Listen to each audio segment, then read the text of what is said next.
Welcome. Today, we are unraveling one of history's most enduring and explosive whodunits, the murder of Lord Darnley, the controversial husband of Mary, Queen of Scots. This single event would trigger a chain reaction leading to civil war, the Queen's forced abdication, her long imprisonment, and ultimately, her execution. It's a story packed with passion, betrayal, ambition, and political dynamite. So, who lit the fuse at Kirk? Before we begin, I'd love to know where in the world are you listening from and what time is it for you right now? Let me know in the comments below. To understand Kirk, we need to understand Mary Stuart, Queen of Scotland. Almost from birth, Queen Consort of France by marriage, she was a devout Catholic who returned to a fiercely Protestant Scotland in 1561 as a young widow of just 18. Imagine stepping into a role as CEO of a company where the board is deeply divided. Powerful stakeholders are openly hostile to your entire vision, and a rival CEO, Queen Elizabeth I of England, is watching your every move, ready to exploit any weakness. That was Mary's Scotland. Mary was beautiful, intelligent, and charming. She initially navigated the treacherous waters of Scottish politics with surprising skill, tolerating the Protestant establishment while maintaining her private Catholic faith. But she needed an heir to secure the Stuart dynasty and strengthen her own claim to the English throne. She was Elizabeth I's cousin, and, in Catholic eyes, the rightful Queen of England. This meant she needed a husband, and the choice of that husband would be critical. In 1565, Mary made her choice. Henry Stuart, Lord Darnley. On paper, he seemed perfect. He was tall, handsome, nicknamed the Long Lad, and, crucially, he had royal blood. He was Mary's first cousin. Both were grandchildren of Margaret Tudor, Henry VIII's sister, which further strengthened any children's claim to both the Scottish and English thrones. This was a dynastic power move. Elizabeth I was furious at the match, seeing it as a direct threat. Mary was initially infatuated, rushing into marriage in July 1565. But the honeymoon period was brutally short. Darnley quickly revealed his true colors. He was arrogant, entitled, politically inept, and prone to violent drunken rages. He demanded the crown matrimonial, to be made king in his own right, meaning he would rule even if Mary died. Mary, realizing his unsuitability, refused. This was a major point of contention. He was like a spoilt child given a new toy, who then demands all the other toys and throws a tantrum when refused. Darnley's behavior alienated not just Mary, but also the powerful Scottish nobles. He became increasingly isolated, jealous, and resentful, particularly of Mary's close relationship with her Italian private secretary, David Riccio. This resentment boiled over into shocking violence. On the night of March 9, 1566, a heavily pregnant Mary was having supper in her private apartments at Holyrood Palace with Riccio and a few attendants. Suddenly, Darnley burst in, followed by a gang of armed Protestant lords, including Lord Ruthven, looking like death warmed up as he was genuinely very ill. In front of the terrified, pregnant queen, they dragged Riccio screaming from her presence and brutally stabbed him to death, over 50 times. Darnley's own dagger was left in Riccio's body, a clear sign of his involvement, perhaps to prove his manhood to the conspirator lords he had allied with. Mary was held captive, a pistol even held to her pregnant belly. This was an act of unimaginable brutality and a profound personal trauma for Mary. It wasn't just a political murder. It was an assault on her authority and her person. Mary, ever resourceful, managed to talk her way out. She seemingly reconciled with Darnley, likely a ruse to gain her freedom, and they escaped Holyrood. She then rallied support and punished some of the conspirators, though Darnley, in a characteristic act of betrayal, disowned his fellow plotters. The murder of Riccio shattered any remaining affection Mary might have had for Darnley. He had betrayed her, endangered her and her unborn child, the future James VI of Scotland and I of England, and proven himself utterly untrustworthy and dangerous. From this point on, their relationship was effectively dead. As Mary's relationship with Darnley disintegrated, another figure grew in prominence: James Hepburn, 4th Earl of Bothwell. Bothwell was a powerful border lord, staunchly loyal to Mary, a man of action and Protestant, which helped him with some factions. He had supported Mary during the Riccio crisis and became one of her most trusted advisors. Rumors, of course, began to circulate that their relationship was more than just queen and loyal subject. By late 1566, the Darnley problem was acute. He was an embarrassment and a danger. In November, at Craigmillar Castle, a group of powerful nobles, including Bothwell, the Earl of Moray, Mary's ambitious half-brother, and Secretary Lethington, met with Mary. According to some accounts, they discussed a way to be rid of Darnley, possibly through divorce. Lethington allegedly told Mary they would find a means to remove Darnley without her being dishonored, provided she didn't interfere. This Craigmillar bond is a shadowy agreement, but it suggests a conspiracy was brewing among the nobility to remove Darnley. The question is, how far was Mary involved or aware? Meanwhile, Darnley had fallen ill, possibly with smallpox or syphilis. Accounts vary. He was recuperating away from court. In January 1567, Mary visited him in Glasgow and persuaded him to return to Edinburgh, not to Holyrood Palace, but to a more modest lodging at Kirk, ostensibly for his health. It was in a more open, airy location. Was this an act of reconciliation, or was she luring him into a trap? For several days in early February, Mary visited Darnley regularly at Kirk, often spending evenings with him. She even had a bed made up for herself in a room below his. This gave an appearance of marital harmony. On the night of Sunday, February 9, 1567, Mary spent the evening with Darnley. She left around 11 p.m., saying she had to attend a masque for a servant who was getting married back at Holyrood. Around 2 a.m. on February 10th, the citizens of Edinburgh were jolted awake by a massive explosion. The provost's lodging at Kirk was reduced to rubble. Gunpowder, vast quantities of it, had been placed in the Queen's room directly beneath Darnley's. This was no accident. It was a deliberate act of demolition. But here's the truly bizarre part. Darnley and his valet, William Taylor, were not found in the wreckage. Their bodies were discovered in an orchard or garden adjacent to the house. They were wearing only their nightshirts, and there were no marks on them from the blast itself. They had apparently been strangled or suffocated.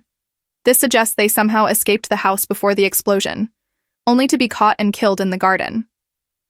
Or were they removed from the house while unconscious, or already dead, and the explosion was to cover up the murder and destroy evidence? This detail is crucial. It wasn't just an assassination attempt. It was a successful, albeit very strange, murder. The outcry was immediate. Who would dare kill the king consort? Suspicion quickly fell on the Earl of Bothwell. Placards appeared in Edinburgh accusing him, and by implication, the Queen. "Murderers!" they cried. Mary's behavior in the aftermath did little to quell the rumors.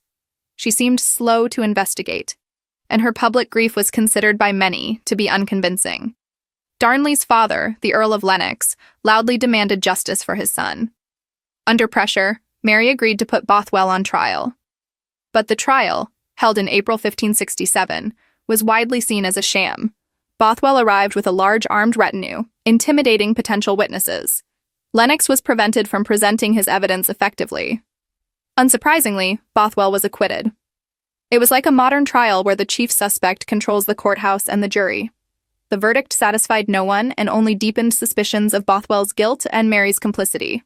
So, who was truly responsible? Let's break down the main theories. Theory 1. Mary and Bothwell were lovers and co-conspirators. This is the classic, most romanticized, and most damning theory. Motive? Mary wanted rid of her loathsome husband and was passionately in love with Bothwell. Bothwell wanted power and the Queen. Together, they plotted Darnley's murder so they could marry. Evidence 4. Mary's known hatred of Darnley after Rittio's murder. Her growing closeness to Bothwell. Her luring Darnley to Kirk, her apparent lack of genuine grief. Bothwell's sham trial. And most explosively, her marriage to Bothwell just 3 months after Darnley's murder. An act that shocked Europe and seemed to confirm their guilt. It was a PR catastrophe of epic proportions. Evidence against, or complicating factors. Was Mary truly that ruthless? Or was she a pawn in Bothwell's game? The speed of the marriage could also be seen as Bothwell forcing her hand after he abducted her, though many believe the abduction was staged. Theory 2. Bothwell was the primary instigator, with Mary as a passive accomplice or unwitting beneficiary. In this version, Bothwell, driven by his own ambition, was the mastermind. He might have manipulated Mary, or she might have turned a blind eye, happy for someone else to solve her Darnley problem. Evidence 4. Bothwell certainly had the means, motive, power, influence, possibly the Queen herself, and opportunity. He was a man of action. Servants of Bothwell were directly implicated in planting the gunpowder. Mary might have been aware of a plot to remove Darnley but not the specifics, or simply been too weak or too infatuated to stop Bothwell. Evidence against. Could Bothwell have pulled off such a daring act without at least tacit royal approval or considerable noble backing? Risking everything on his own seems incredibly bold. Theory 3. A conspiracy of Scottish nobles, with Bothwell as a key player, possibly intending to implicate Mary. This theory suggests that a powerful faction of nobles, perhaps those involved in the Craig-Miller bond, wanted Darnley gone for their own reasons. He was a Catholic threat, an English influence, or simply an obstacle. Bothwell may have been their agent, or one among many. Evidence 4. Many nobles loathed Darnley. The Craig-Miller bond discussions. Some nobles might have wanted to not only remove Darnley, but also to destabilize Mary's rule, perhaps even to replace her with a Protestant regent, or her infant son James. By allowing Bothwell to take the lead, and marry Mary, they could then turn on both of them, accusing them of regicide and using it as a pretext to seize power. This makes the nobles incredibly cynical puppet masters. Key figures like the Earl of Morton, who later admitted foreknowledge but claimed he wouldn't act without Mary's written warrant, were deeply involved in the plot surrounding Darnley. Evidence against, or complexity. If so many nobles were involved, how was the secret kept so well initially? And if their aim was to frame Mary, her marriage to Bothwell played right into their hands, almost too perfectly. The debate over Mary's guilt hinges significantly on the infamous casket letters. These were a collection of 8 letters and some sonnets, allegedly discovered in a silver casket belonging to Bothwell after he fled Scotland. They were supposedly written by Mary to Bothwell and implicated them both in a passionate affair and the plot to murder Darnley. If genuine, they are damning. They paint Mary as a manipulative adulteress who lured Darnley to his doom. The letters were presented by Mary's enemies, led by her half-brother, the Earl of Moray, who became regent, to Queen Elizabeth I's commissioners as proof of her guilt when Mary sought Elizabeth's help after fleeing Scotland. However, their authenticity has been fiercely debated for centuries. Arguments for authenticity. Some stylistic elements matched Mary's known writing. The content detailed events that seemed to correspond with reality. Arguments against authenticity. Forgery. The originals mysteriously disappeared. Only copies and translations of translations survive. Mary herself vehemently denied writing them and was never allowed to see the originals or properly confront her accusers with them. Key phrases could have been inserted into genuine, more innocent letters, or the letters could be outright forgeries created by her enemies. Lethington was a master of such arts, to justify her overthrow. It's a classic, he said, she said, but with kingdoms at stake, and the primary evidence is conveniently missing. Whatever the truth of Kirkofield and the casket letters, the consequences for Mary were catastrophic. Her marriage to Bothwell led to a noble uprising. Defeated at Carberry Hill, Mary was forced to abdicate in favor of her infant son James. Bothwell fled abroad, eventually dying insane in a Danish prison. Mary escaped to England, hoping for help from her cousin Elizabeth I. Instead, she found nearly 19 years of imprisonment, becoming a focal point for Catholic plots against Elizabeth, which ultimately led to her execution in 1587. The murder of Lord Darnley remains one of history's great unsolved crimes. Was Mary a cold-hearted killer, a naive woman manipulated by ambitious men, or the victim of a sophisticated political conspiracy? The layers of intrigue, betrayal, and missing evidence make it a historical detective story with no definitive final chapter. What do you think? Who was ultimately responsible for Darnley's explosive demise? Was Queen Mary a femme fatale, a tragic pawn, or something in between? Share your theories and thoughts in the comments below. If you've been captivated by this dive into Tudor and Stuart intrigue, please hit that like button, subscribe for more historical deep dives, and ring that notification bell. Thanks for watching.